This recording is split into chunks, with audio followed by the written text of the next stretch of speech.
Hello hello, aujourd'hui dans Mode Avion, on reçoit Yann, un interne en dermatologie qui vient nous raconter son parcours et nous faire découvrir une spécialité souvent peu connue du grand public et très convoitée des étudiants en médecine. Quand on pense à la dermatologie, on imagine souvent uniquement l'acné ou les problèmes de peau quotidiens. Pourtant, la dermato, c'est aussi une spécialité très complète à la frontière entre médecine, urgence, cancérologie, chirurgie et parfois même psychologie. Avec Yann, on va donc essayer de comprendre ce qu'est réellement l'internat de dermatologie, comment on y accède, à quoi ressemblent les stages, les consultations, le rythme de travail, les gardes, la pression pendant l'externat et les EDN évidemment, mais aussi la réalité derrière l'image parfois idéalisée de cette spécialité. On va également revenir sur ton parcours personnel, les raisons qui t'ont poussé à faire de la dermato, les doutes que tu as pu avoir, les sacrifices que tu as dû faire et les moments marquants de ton début d'internat. Évidemment, tout ce qu'on ne voit pas aussi derrière cette spécialité et quand on est extérieur au milieu médical. Bienvenue dans Mode Avion. Comment tu vas, Yann? Merci beaucoup, c'est super sympa de me proposer de venir en vrai. On est trop contente, on a trop hâte que tu nous racontes un peu. Du coup, on va te demander avant de commencer de te présenter un peu ton parcours, d'où tu viens, ce que tu as fait peut-être avant l'externat, avant médecine, tout ça, pourquoi tu voulais faire médecine et ce que tu veux dire. Ok, moi je viens de Bretagne, donc pas du tout d'ici, pas du tout de chez vous. J'ai grandi près de Rennes, dans une ville à l'est de Rennes qui s'appelle Vitré. Mes parents ils sont pas du tout médecins, voilà, j'ai 3 petites sœurs. Un lycée normal et puis en gros la question c'était est-ce que je fais médecine ou est-ce que je fais des maths. Et puis à la fin j'ai choisi de faire médecine parce que ça me disait plus, je trouvais ça, ça me disait plus au long terme quoi. Finalement je me suis retrouvé en première année donc à Rennes, c'était la grande ville du coin. Au début pas avec beaucoup de gens de mon lycée et puis après au fur et à mesure évidemment je me suis fait des potes et voilà et Rennes très sympa, je sais pas si vous connaissez. Pas du tout. Ouais, même pas du tout. Tu vois aussi sur une carte quand même? Ouais, carrément. Okay. Mais la ville, non, j'y suis jamais allée, perso. Et du coup, tu as fait ton externat donc, à Rennes.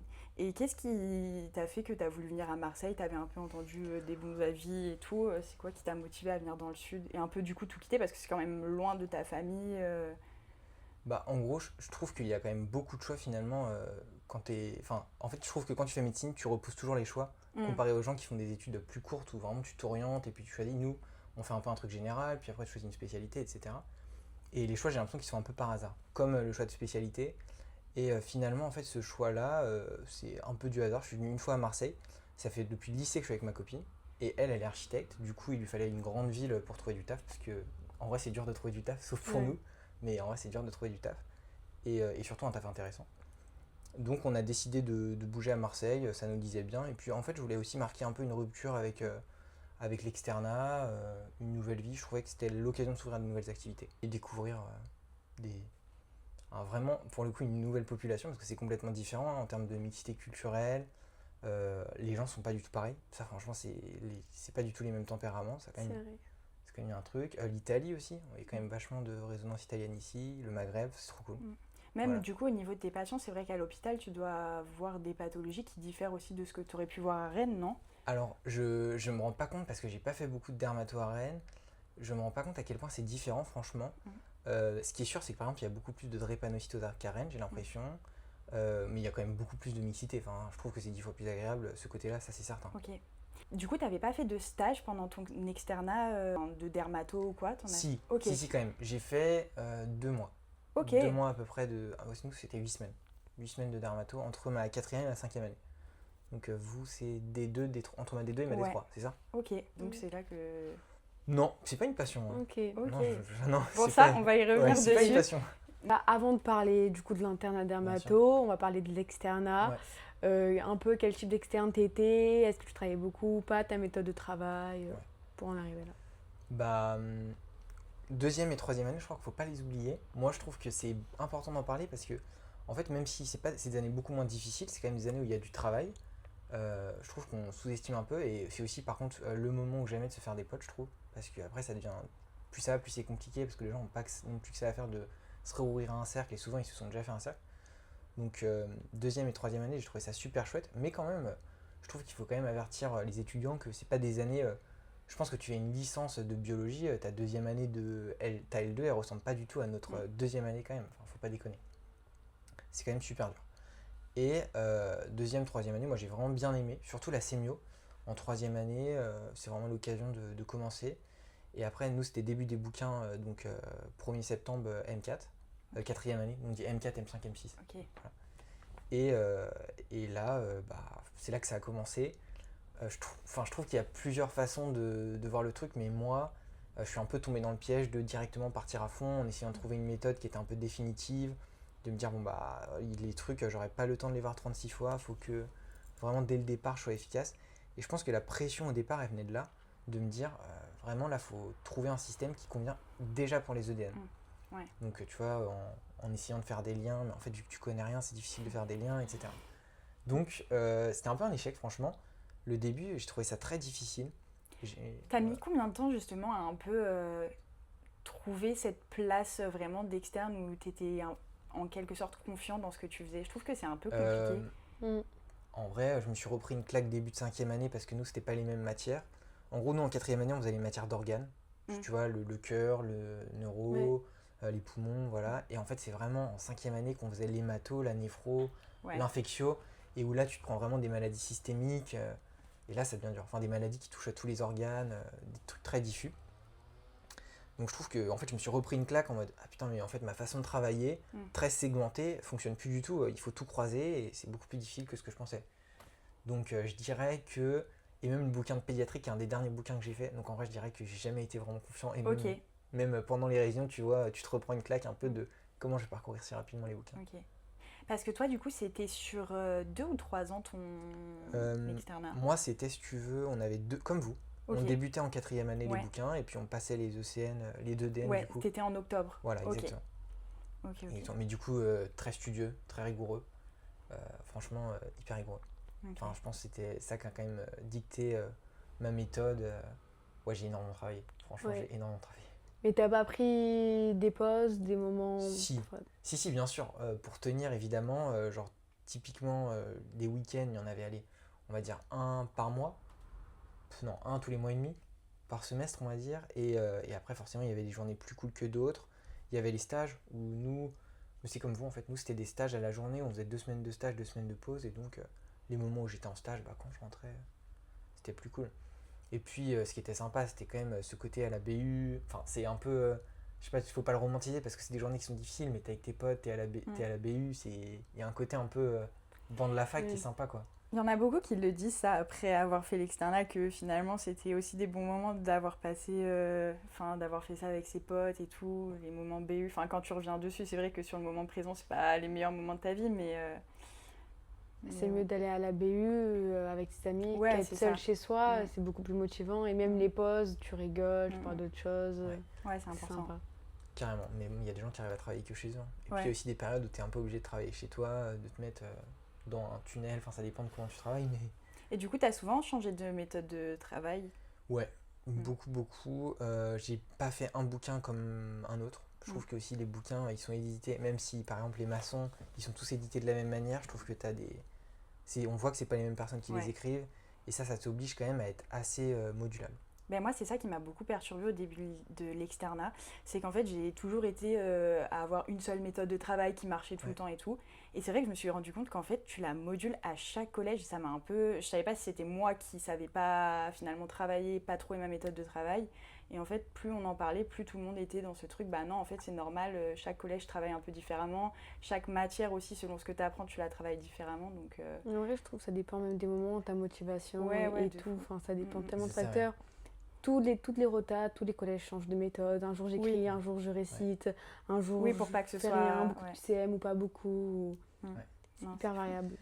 Un truc que j'ai trouvé quand même important, moi, c'était de... En gros, quand tu comprends un truc, de jamais te dire ça y est, je l'ai compris, donc je le note pas et je me dis ça c'est acquis. Parce qu'en fait, on a tellement de masse de données que moi j'essayais de vraiment tout noter. Typiquement, le référentiel de néphro, quand je l'ai fait, je me suis fait une fiche de 50 pages en mode voilà, là j'ai compris des trucs. Bien sûr, j'en comprendrai d'autres à la deuxième lecture et surtout j'aurais oublié ce que j'avais compris parce que quand tu te fais la première fois, tu as 3 semaines, 1 mois presque pour le faire, moi. Et donc, tu vois, je m'étais dit, ça c'est quand même important, je trouve. Ouais, c'est vrai. Comme ça, tu perds pas tes liens. Toujours te noter tes petits. Et tu faisais un peu les ancrages et tout, justement? Non. Alors, moi, j'ai jamais fait trop de QCM. Ok. Franchement, j'étais pas un gars des QCM. Non, franchement, j'ai pas fait de QCM. Quasiment zéro. Juste les annales un peu avant la 4e année. avant les partiels en fait. Ok. À chaque fois un peu. Et puis en 5e année, quand même un peu plus. Et après, j'ai pris une plateforme d'entraînement. Bon, moi, j'ai après travaillé pour Asclepia. Je sais pas si vous Ok, connaissez. ouais, ça me dit un truc. Ouais, Ouais. ça me dit un truc. Qui est le truc de révision vraiment des EDN. Qui là est en train de faire un peu des trucs pour poser plus des questions de cours aussi. Mais en gros, ils sont très axés concours. Ok. Voilà. Bon, Donc ça, à la fin, par contre, beaucoup de QCM. Ok. Du coup, bon, maintenant on va passer au sujet principal. Pourquoi tu as choisi la dermatologie? Un peu par hasard. Ok. Franchement, pas par hasard. C'est pas du pur hasard, mais en gros, j'étais un peu à me dire, l'externat, quand même, j'ai trouvé ça long, j'ai trouvé ça dur. Je me suis dit, il faut une porte de sortie. Il faut absolument qu'il y ait une solution, un plan B à l'hôpital. Enfin, je veux dire, je peux pas me permettre d'être un peu romantique, quoi. De me dire, ça va être génial, l'hôpital. J'avais vu que c'était dysfonctionnel. Je me disais, bon, il me faut un truc polyvalent. Donc, et j'avais l'impression qu'il n'y avait qu'une seule porte de sortie, c'était médecine générale. Chose qui est peut-être pas tout à fait faux. Je pense que médecine générale, faut quand même pas sous-estimer à quel point c'est très très chouette. Et aussi comme biologiste, comme médecin du travail, comme ces trucs-là dont personne ne parle, mais médecine légale, un peu sous-cotée, anapath, mais qui peut vraiment être des alternatives et qui permettent vraiment à n'importe quel profil de se retrouver en médecine. Moi, j'en étais un peu arrivé à la conclusion. J'aimais beaucoup voir des patients. Médecine générale, ça va être sympa. Et puis en fait, de fil en aiguille, avec la 4e année de médecine générale, puis aussi avec plein de trucs, en fait, quand tu as travaillé autant aussi, t'es un peu rentré dans le système, de te dire un peu élitiste, de te dire bon bah est-ce que j'ai fait tout ça, et à la fin pour choisir médecine générale, c'est pas du tout pour dénigrer la médecine générale, mais c'était en mode j'ai l'occasion de faire un truc qui est plus haut, mais c'est stupide comme raisonnement, mais évidemment que ça rentre dans le choix, c'est dommageable, mais je peux pas te dire que j'ai été indépendant de ça. Ouais, bien sûr. Tu vois, je suis pas sûr. On pense tous la même chose. Je suis un peu comme tout le monde. Oui, oui. Et donc je me suis dit bon. Et en fait, moi j'ai beaucoup révisé avec mon grand-père. En gros, mon grand-père qui est pas médecin, je lui ai beaucoup récité les choses, genre en mode, tu vois, des points de cours d'ancrage. Enfin, je sais pas, il a dû peut-être passer assis sur une chaise à côté de moi, tu vois, 5 mois en tout sur les 3 ans. Et en fait, quand on en discutait, c'est vrai qu'à la fin, je me disais un peu aussi la manière de réciter, la manière d'apprendre. Je me disais, j'avais peut-être envie de faire de l'universitaire. Et je crois que c'est quand même ça qui a le plus joué. C'est cette aspiration à me dire, bon bah, je peux pas me fermer la porte à l'universitaire. Ok. Et les cours de médecine générale, en vrai à l'externat, on avait des cours avec les médecins généralistes et ils donnaient vraiment pas envie de leur ressembler. Ouais, donc ça. Franchement, ça a vachement joué. Quand tu vois des mecs qui te font des cours sur la météo émotionnelle, non pas que je sois pas attaché à la santé mentale, mais tu vois, il y a un temps pour tout. Ouais. Et d'ailleurs, je crois que c'est quand même assez pesant quand tu fais l'internat de médecine générale, ces cours assez longs, assez fastidieux. Bon, je sais pas si c'est pas populaire comme opinion, mais en tout cas, je la pense vraiment. Voilà, et franchement, je pense vraiment que le classement à la fin, quand tu tombes sur le classement, c'est pas que. En plus, je me suis jamais dit que je pourrais pas faire dermato parce que j'aurais pas le classement. Mais finalement, quand ça m'est tombé dessus, je me suis dit, bon, je peux vraiment réfléchir à tout. Et donc, j'ai quand même gardé un truc qui peut se faire en libéral, qui peut se faire en hospitalier. Truc où j'avais trouvé les gens le plus sympas à l'externat, qui est un truc super important, je trouve. Les gens avec qui tu t'entends bien quand même, quand tu passes en stage, c'est probablement les gens qui te ressemblent. Donc je me suis dit dermato, j'avais eu des bons retours et puis j'ai discuté avec une ancienne CCA de Rennes, voilà, avec des internes et puis de fil en aiguille j'ai choisi ça. Ok. C'était quoi la dernière spé vraiment avec laquelle tu as hésité? Du coup, c'était médecine générale Ouais, ou médecine générale. Ok. Médecine générale et j'ai fait un FFI en psychiatrie. La psychiatrie en fait c'est pareil, c'est ultra sous-coté. Je sais pas si au bout du bout j'aurais pu choisir ça. Mais en fait, il y a un moment où j'ai eu un arc un peu à vouloir peut-être faire de la philo. Et la seule passerelle, en fait, médecine-philosophie, les seuls mecs qui ont fait de la philosophie en étant psychiatre, c'était des. Enfin, les seuls mecs qui ont fait de la philosophie en étant médecin, c'était des psychiatres. Ouais. Genre, et moi, j'aime beaucoup le travail de Christophe André, de tous ces gars-là. Voilà. Ok, trop bien. Et du coup, comment tu as vécu ce passage d'externe à interne, sachant qu'en plus, tu as changé de ville, c'est plus les mêmes responsabilités Ouais. Ça s'est passé comment? Bah, en vrai, je pense qu'il faut quand même vous dire que c'est beaucoup moins dur. Pour moi, l'externe, c'est le pire. Ok. Ouais, franchement, je sais pas si ça sera pas partagé, mais faut pas minimiser à quel point c'est difficile l'externat et à quel point c'est difficile d'être externe. Quand t'es externe, tu sais jamais où t'asseoir. Les gens, ils ont le droit de pas te parler. Quoique à Marseille, les gens sont plus sympas. Hein. Ouais, les gens sont un peu on n'a plus pas ouverts. trop de Pour comparaison. l'instant, stage, pas de soucis. Puis nous, on a eu des bons nécessaire. stages, on était bien classés et tout, donc c'est vrai qu'on n'a jamais eu trop de problèmes. Non. Tu vois, nous, les équipes paramédicales, je trouvais que c'était pas si ouvert en fait. Tu pouvais pas vraiment faire du lien. T'avais quand même vite l'impression de te sentir comme la personne de trop, d'être la personne qui ralentit un peu la visite. C'est allez, on va prendre d'autres trucs aux externes quand même. Parce que, enfin, tu vois, genre, et ce truc-là, quand t'es interne, t'as une fonction qui est pas facile, mais t'as quand même une fonction qui t'est assignée. T'es dans une équipe pour 6 mois. T'as, entre guillemets, une légitimité à être là. Et les gens ont besoin de toi en fait. Ouais, t'es beaucoup plus utile, quoi, finalement. Bah ouais. Enfin, en fait, l'externe est hyper utile, mais on te donne pas la place de l'être non plus, forcément, tu vois.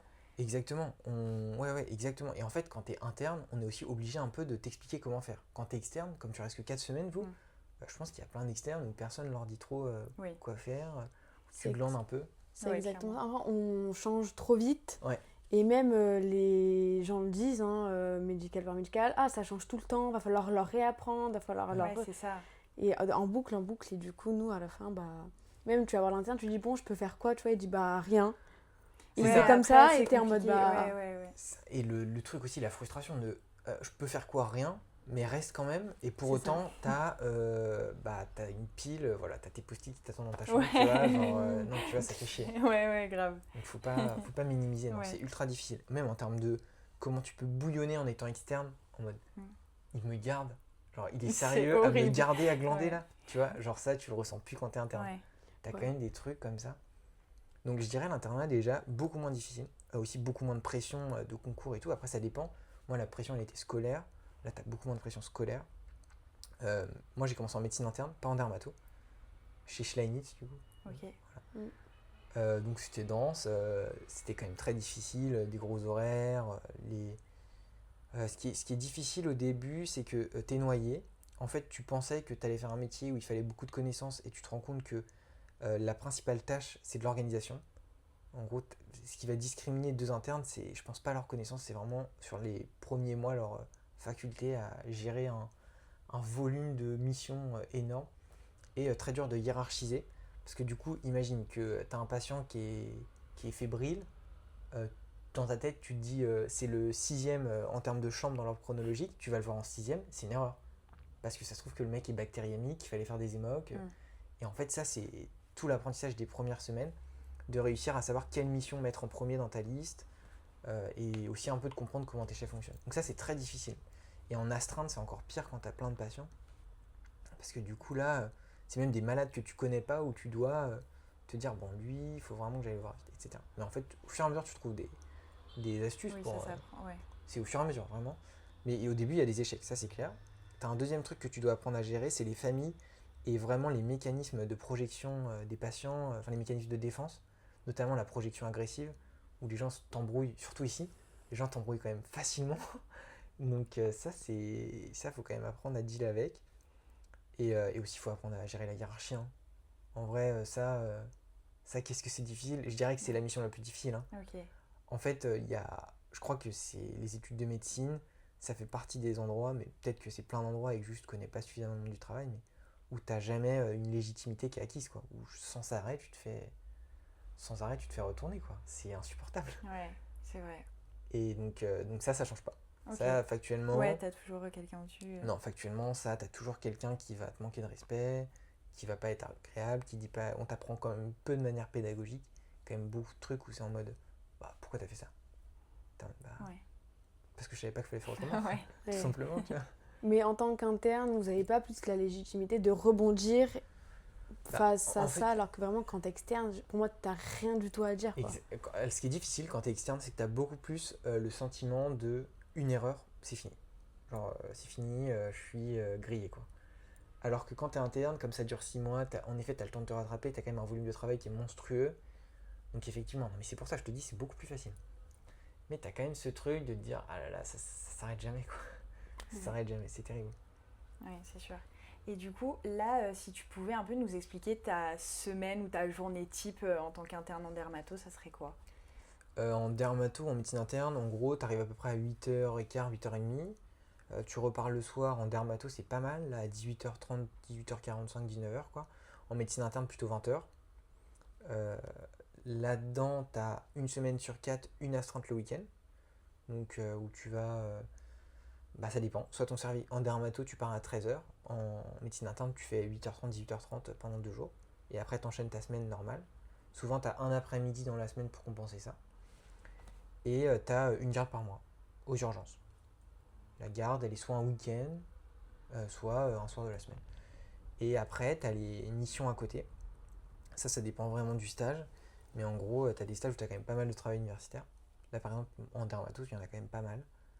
Où tu dois préparer des présentations, des biblios, des choses comme ça. Ça, c'est un travail qu'il ne faut pas sous-estimer. Hein.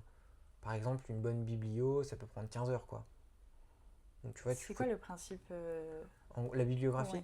En gros, par exemple, on dit, on est dans l'impasse, c'est une que j'ai fait récemment, par exemple, on est dans l'impasse pour traiter un patient qui a une maladie X. Est-ce que tu peux nous faire une revue de la littérature sur quelles sont les options thérapeutiques dans cette pathologie? Après, évidemment, tu vois, si c'est une maladie hyper fréquente où il y a des milliards de traitements, en fait, tu vas te centrer sur un traitement, où en fait l'algorithme il est hyper défini. Mais quand c'est des maladies un peu où tu n'as pas d'études randomisées, bien conduites, qui vraiment placent un traitement au-dessus des autres, tu es obligé d'un peu de taper toute la littérature. Et là, il faut en fait un peu apprendre à hiérarchiser quels sont les articles intéressants, qu'est-ce que tu veux. Okay. Voilà. Mais ça ressemble à ça, globalement. Et voilà. Et puis au sein d'une journée, en vrai, globalement, le matin, tu fais les visites, tu essayes de mettre les petits mots au fur et à mesure, tu as une contre-visite le midi. Et après, l'après-midi, c'est surtout les entrées, les missions du matin qui n'ont pas été faites, la contre-visite du soir pour être sûr que tu n'as rien loupé. Et puis globalement, tu es à peu près bon. Et les missions, tu vois, tu as des staffs, tu as des trucs entre les deux. Voilà. Ok. C'est quoi le type de patient que tu vois le plus et de pathologie que tu vois le En dermatologie? En dermato. Alors ça, c'est vraiment un truc super important à savoir quand on prend dermato, qui est, je pense, sous-estimé, c'est que tu as énormément d'oncologie. En gros, en hospitalier, nous, tu vois, à la Timone, c'est un service où tu as quand même beaucoup de complications des immunothérapies, donc qui est un peu le nouveau traitement du mélanome et d'autres cancers qui résistent au traitement de première, qui sont métastatiques ou alors qui sont, on va dire, avancés. Et donc ces traitements-là font plein de maladies auto-immunes-like, un peu plein de maladies immunomédiées. Et donc tu as des services qui sont vraiment remplis de patients comme ça. Donc il faut quand même beaucoup aimer l'oncologie, en hospitalier au moins. Et donc ça, c'est surtout les semestres les plus jeunes qui font ça, qui tiennent la salle d'hospite avec un CCA, donc un chef de clinique. Et après, plus tu vieillis, en fait, moins tu es en hospite et plus tu fais des avis, des consultations et de l'hôpital de jour. L'hôpital de jour, globalement, c'est des patients qui viennent pour des cures. Par exemple, plutôt que d'avoir ta première cure en hospitalisation, on avait fait le diagnostic et on t'a mis la cure, là, on te fait ta cure d'entretien de 4e mois en hôpital de jour, c'est mieux pour tout le monde. Et les consultations, là c'est top, c'est des nouveaux patients qui n'ont jamais été vus, ou alors du suivi de gens qui n'ont pas le temps de les suivre parce qu'ils sont débordés, voilà. Okay. Et les avis, c'est les avis intra-hospitaliers, où tu te déplaces dans les services pour rendre service sur les problématiques dermatologiques, par exemple en médecine interne. Ok. Donc c'est majoritairement de l'onco? Majoritairement de l'onco. Franchement, en hospitalier, ouais. Et après, tu as quand même tout un côté infectieux et inflammatoire, et qui est beaucoup plus prépondérant en consultation. Donc ça, c'est... Oui. Alors, et moi, le problème, c'est que je suis quand même que 2e semestre. Donc, tu vois, j'ai vu très peu de choses. On est à 7 mois du début d'internat. Mais globalement, je dirais que c'est à peu près ça.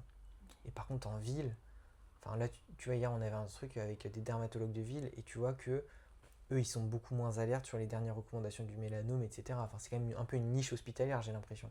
En ville, en gros, t'enlèves le mélanome, tu regardes son épaisseur, tu fais la reprise. Si ça va plus loin, tu fais le bilan d'extension et tu le confies à tes collègues, si ça va plus loin. Tu vois, donc tu t'en débarrasses assez vite de ton patient, entre guillemets. Ou alors tu le guéris. Et est-ce qu'on peut un peu revenir juste sur, pour ceux qui ne sont pas trop en médecine, et même ceux qui sont en médecine mais qui ne savent pas trop, comment ça se passe l'internat de dermato, au niveau des semestres, dans quel stage tu dois passer, combien de temps ça dure? L'internat de dermatologie, c'est aussi pour ça que j'ai choisi ça avec la médecine générale et que je l'ai considéré comme une alternative intéressante.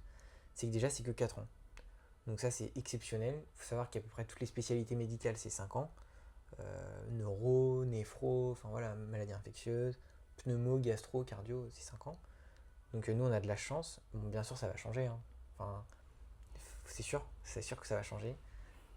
Ils vont finir par nous rajouter 1 an.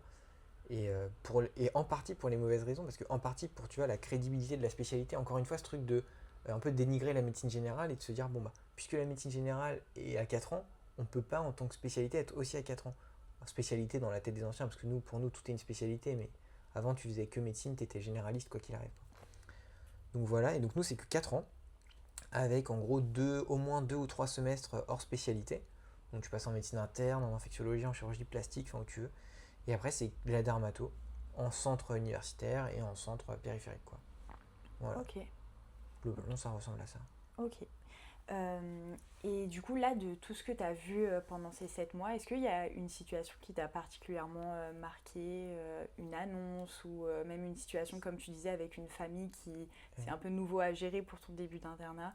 Ah ouais, ce que j'ai trouvé Ah ouais, un truc que j'ai trouvé... Donc c'était en médecine interne, c'était pas en dermatologie, mais ça peut se superposer. C'est Nous, on n'est pas habitué à soigner les enfants. Moi, j'ai jamais fait de stage en pédiatrie. Et là, c'était une jeune qui avait à peu près un peu moins de 30 ans, qui avait une maladie génétique rarissime. Et donc un peu, j'ai découvert cet aspect de maladie chronique de l'enfant. Et donc elle est décédée pendant l'hospitalisation, enfin à moins de 30 ans, quoi, quelque chose d'assez violent. Et ça, j'ai trouvé que c'était assez impressionnant. Tu vois complètement une famille construite autour de ça. Eux, c'était vraiment une famille assez impressionnante et inspirante, avec une maman qui était devenue une infirmière de pratique avancée, mais quelque chose vraiment d'impressionnant. Et, et ouais, je trouve que le côté pédiatrique que moi j'avais jamais connu est vraiment assez touchant. Surtout la relation n'est pas du tout la même, enfin, tu t'attaches beaucoup plus. Voilà, parce qu'en fait, elle avait enfin, tu vois, je sais pas comment dire, mais le fait qu'il y ait une maladie génétique, tu sens vraiment que c'est une patiente qui a d'abord été prise en charge en pédiatrique et que tu as un relais adulte. Mais vraiment, c'est presque de la pédiatrie, même si c'est plus de 18 ans, quoi. Ouais. Et ça, c'est une grande chance quand tu fais dermato, c'est que tu peux être dermatopède. Ok. Donc dermato-pédiatrique. Tu vois, par exemple, si tu veux faire cardiologie pédiatrique, sauf si je me trompe, en fait, tu fais pédiatre, puis tu fais une spécialisation cardiologique. Ok. Dermato. Ouais, tu peux pas faire l'inverse. Ok. Bah non, dermato, pour moi, t'es dermato et après tu te spécialises chez les enfants. Ok. Et ça pourrait t'intéresser ou Je crois que ça pourrait m'intéresser, Ok. ouais.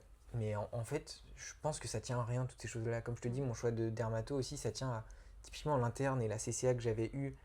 T'as des personnes formidables. Je me suis dit, en vrai, si ça ressemble à ça, mon internat, travailler avec des gens comme ça, moi, je signe tous les jours. Après, forcément que je réussirai à me plaire. Et bah là, je pense que c'est un peu pareil. Si je croise la personne qui fait de la pète, qui me branche sur le sujet, bon, bah, à tous les coups, tu te retrouves à faire ça toute ta vie et tu comprends pas bien pourquoi, mais c'est pas très grave en fait. Enfin, Ouais, c'est plein de facteurs qui s'ajoutent sur ton chemin et qui finalement font que tu choisis ça à la fin, quoi. Ok. je sais pas, vous avez une idée de ce que vous allez faire? Bah, pour l'instant. Dermato. Ouais. Toi, t'aimerais bien dermato? Ouais, mais je sais pas. En vrai, c'est vrai que c'est encore un peu compliqué parce qu'il nous reste plein de stages à faire encore. Moi, c'est plus des trucs où je sais que j'aimerais moins.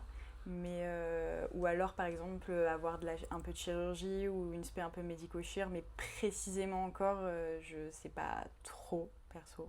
Ouais. Moi, non, je reste ouvert à plein d'autres options. Ouais, parce que moi déjà, aussi, perso, dermato le classement. Sachant que dermato Marseille, j'ai pas trop envie de partir de Marseille. Oui. Après, moi, je voulais aussi de la chir. Mais l'internat de chir, ça me bloque un peu. En termes d'horaire. Et moi, j'aime bien être tranquille. Plus j'avance, plus je vais être tranquille.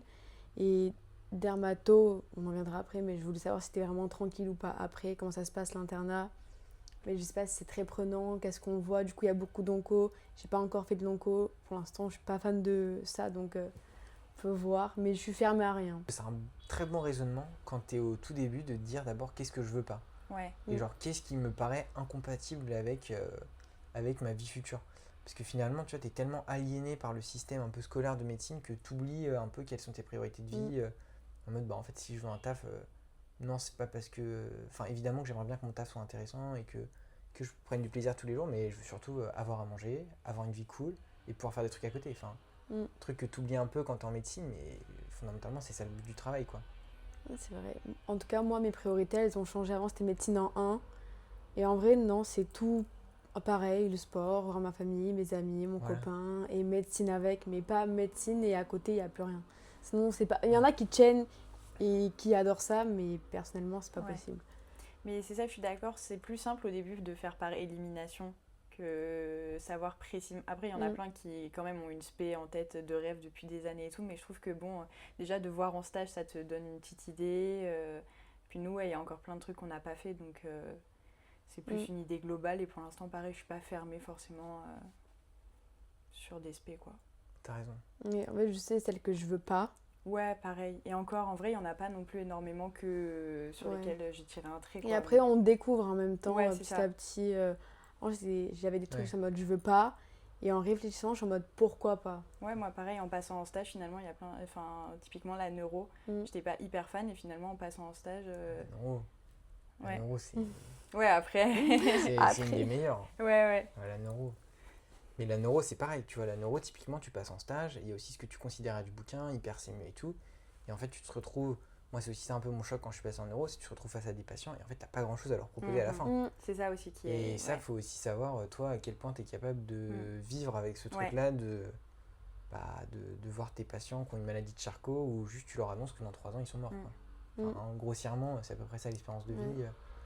Tu vois, ce que je veux dire, c'est quand même ultra douloureux et t'as quand même. Oui, c'est sûr, la neuro, c'est vrai. Ouais. Mais par contre, moi, je trouve que c'est le truc le plus passionnant. C'est intéressant, mais c'est vrai que je suis passée aussi en neuro. On disait aux patients, c'est un trouble fonctionnel, c'est psychologique, quoi. Ouais, ça c'est. Et ça avance à rien, et les patients, ils sont au bout de leur vie, tu leur dis ça, ils sont déjà allés voir des psys, plein de gens, et ça passe pas, quoi. Ouais, t'as pas de solution à proposer, c'est juste fonctionnel. En fait. Ça, c'est dur. Ça, ce côté-là fonctionnel de la médecine, c'est vraiment dur. J'ai pas trop d'avis sur ce truc-là, mais tu vois, par exemple, avant, les ulcères de l'estomac dus à Helicobacter, on disait que c'était fonctionnel juste parce qu'on savait pas ce que c'était. Genre, il y a peut-être aussi un certain nombre de trucs où, dans les années à venir, tu te diras, c'est juste nous qui étions pas assez bons. Et je trouve que c'est quand même. Faut pas être trop condescendant avec ce truc-là de dire, genre, t'as quand même vraiment l'impression, genre, je fais un effort, gros, c'est fonctionnel. Et du coup, là, qu'est-ce qui te passionne le plus dans ces 7 mois Qu'est-ce qui a fait que vraiment la dermato, là, t'as bien aimé tes semestres Moi, ce que j'aime bien, c'est l'auto-immun. Globalement, moi, j'aime bien l'inflammatoire.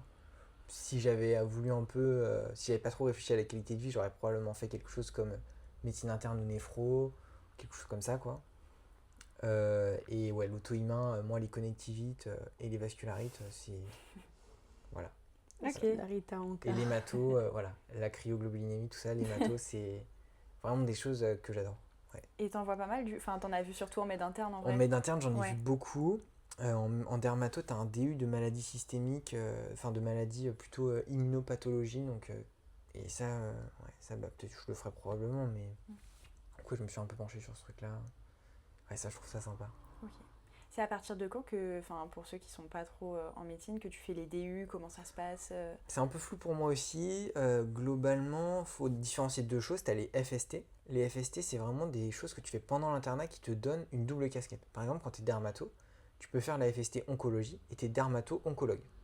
Ça te dit ni que tu n'es plus dermato, mais ni que tu es oncologue, enfin tu es les deux, quoi. Donc c'est un peu Et donc tu rajoutes 1 an.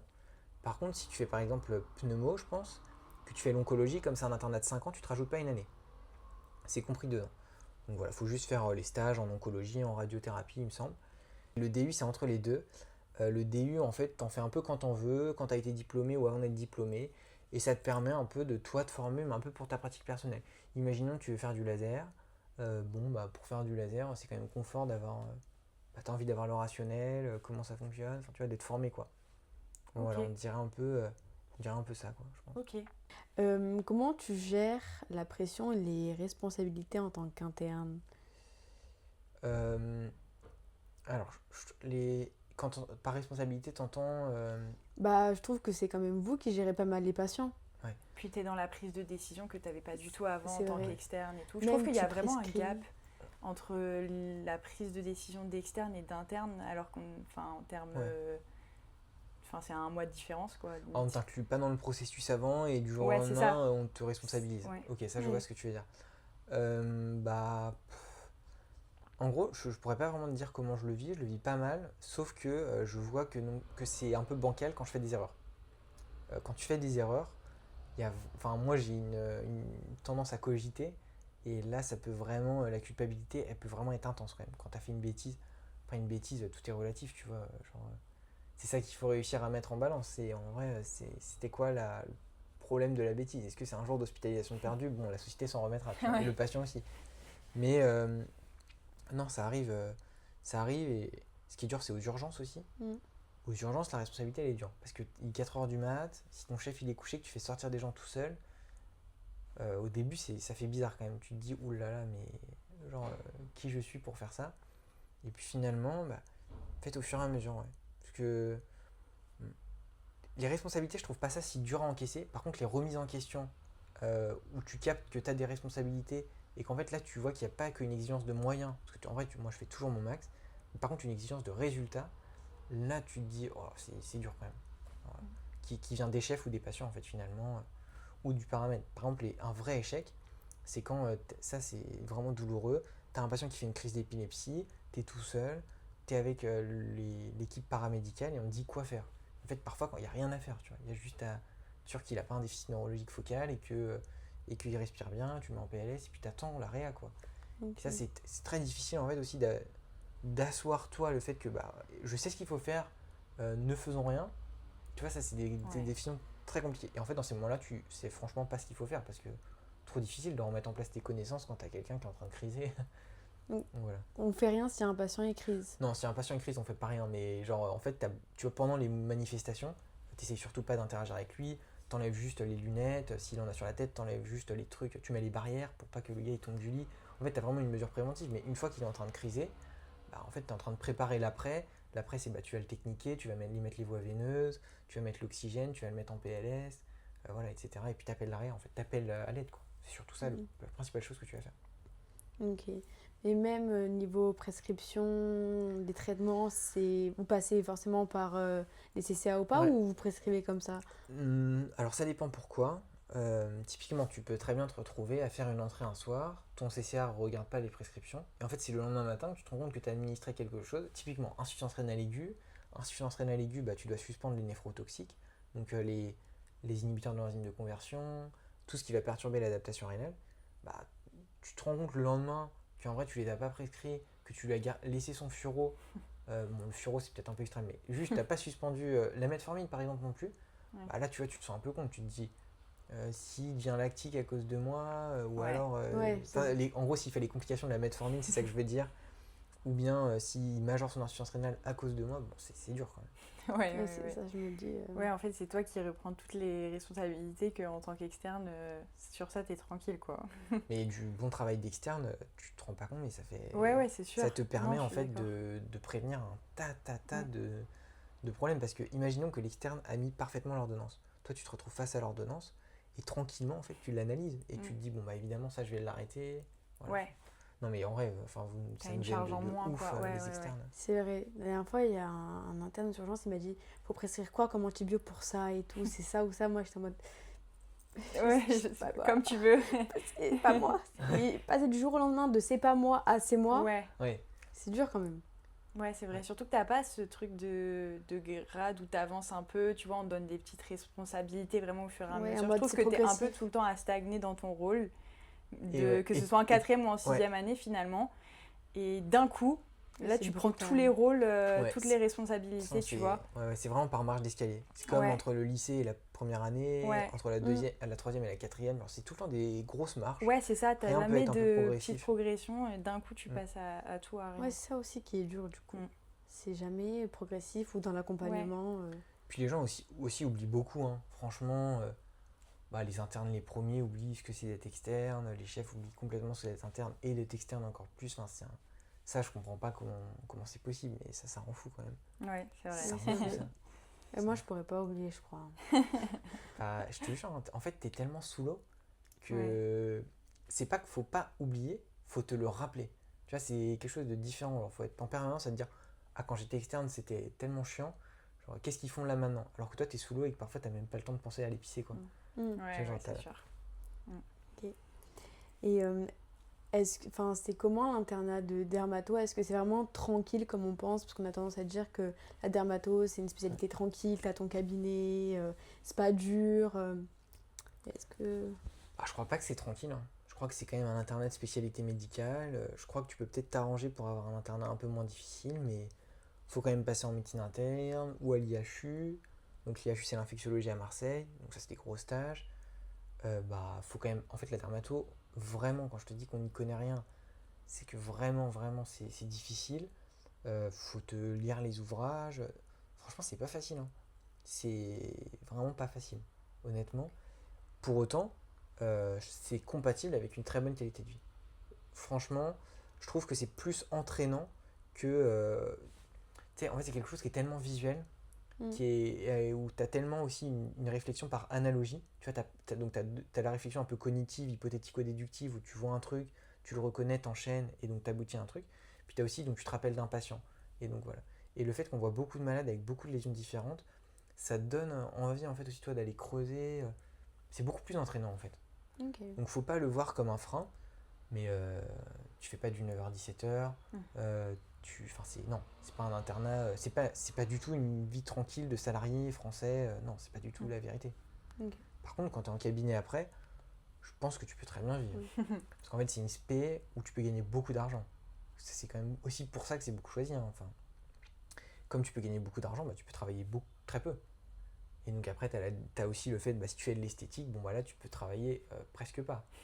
Enfin, même si les gens sont gourmands, donc ils travaillent beaucoup et ils gagnent beaucoup d'argent, mais si tu veux juste avoir de quoi manger et avoir un loyer, t'es tranquille, hein. Du coup, on va passer à la petite partie qu'on t'a expliquée. En gros, là, on va te donner 1 minute où tu peux donner des conseils à quelqu'un qui aimerait potentiellement choisir l'aspect de dermato ou même des conseils à un externe qui est en train de réviser. Qu'est-ce que tu lui dirais Voilà, en gros, tu as 1 minute pour donner les conseils que tu veux. Qu'est-ce que tu dirais?